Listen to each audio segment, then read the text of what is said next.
Почитувани, Џафери си го приватизира собранието. Уште еднаш покажа власта дека се плаши од народ и затоа беа приморани да измислат небулозни причини да ја отворат иницијативата за референдум. Работа на председател на собрание не е да толкува устав, тоа е работа на Уставниот суд. Отворување на иницијативата за референдум е поради измислени и противправни причини. Референдум на државно ниво може да се распиши за потреба од ратификација на меѓународни договори и за други прашања од надлежност на собранието, односно претходен референдум и за одлуки донесени од собранието или за изјаснување на граѓани за други прашања за кои одлучувало собранието. Тоа е дополнителниот референдум. Ова е членот 24 од Законот за референдум, кој Тават Џафери вчера со неговата одлука за отворување на иницијативата за распишување на референдум за поништување на законот за ратификација на договорот со Бугарија го прекрши. Одлуката на Џафери за одбивање на одлуката е незаконска.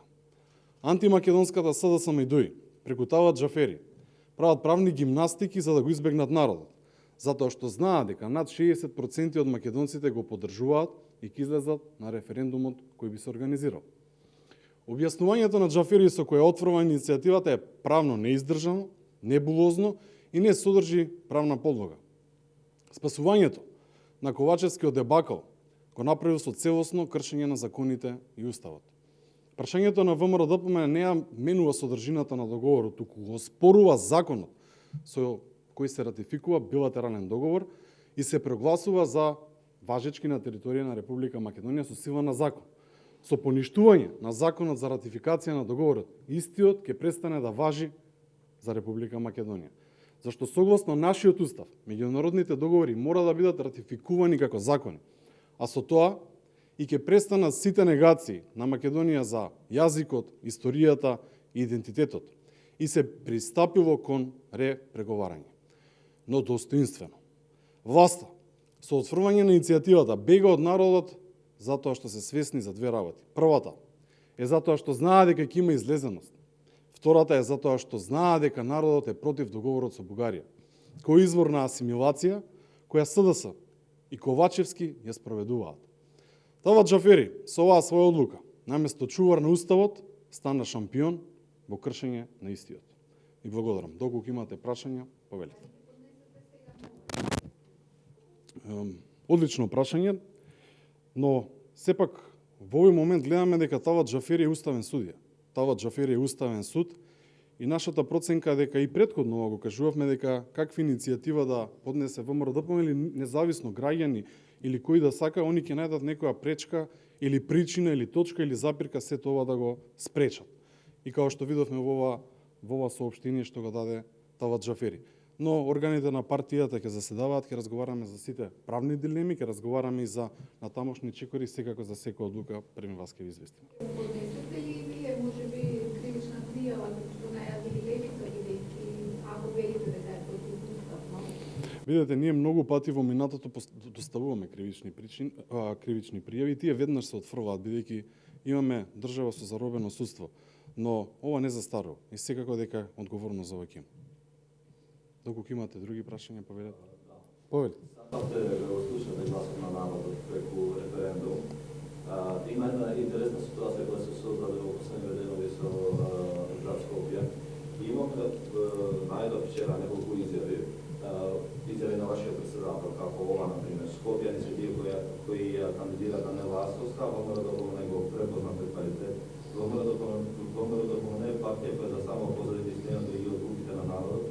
И затоа одлучивме да ја и вакви слични изјави, како тоа се смени за 2-3 дена, како разбрав се дека народот веќе не ја сака Асовска или чисто поради партиски позиции се реши предавање. Благодарам на прашањето.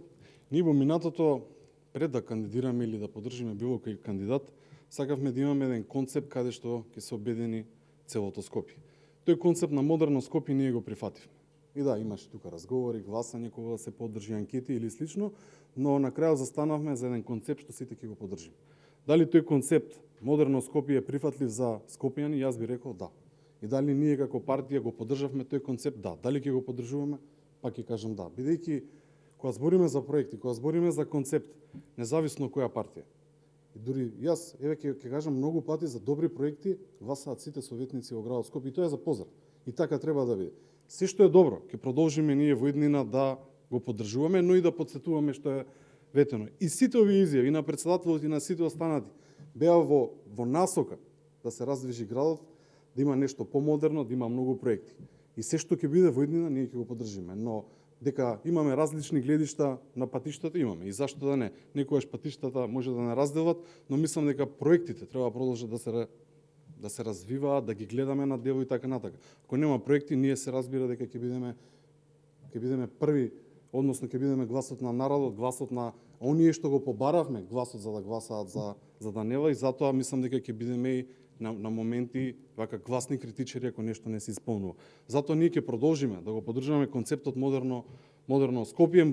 Се разбира, секој сака да биде поубаво Скопје, но ако има различни размислувања во делот на самото функционирање на градот или недоволна комуникација, зашто не да се разделат патиштата? Тој денеска, господин Адеми, на пресконференција рече дека предлогот за референдум беше предложен за да не успе, за да не помине намерно од страна на опозицијата, како ја коментирате оваа негова изјава, и повика на поширок фронт од сите партии проевропски фронт. Како фронт, извинете, не сум го слушнал. За? Добро, они секогаш даваат некои идеи, не ги реализираат. Едно време слушавме дека ќе станат зелена партија, се оние антизелена партија, но тоа е концепт на политика што ни го водат. Видете, ние со честна намера сакаме да има референдум и тоа прашање не може да згасне. Тоа прашање ќе обстои, но сакавме овој период да биде референдумот, бидејќи сме опозиција и таа алатка што имаме во рацете во овој момент. Се разбира, ние сме пред се за предвремени парламентарни избори каде што народот ќе го каже својот глас, а потоа следат сите чекори со преземањето на власта за сите овие прашања, исто така што се штетни да се ништат. Но нема да коментирам работи како сега што ги кажа мојот колега Арбер дека ќе прават некој европски фонд, односно фронт, се извинувам, но видовме дека со нив многу далеко сме од Европа. Благодарам многу за времето и внимание.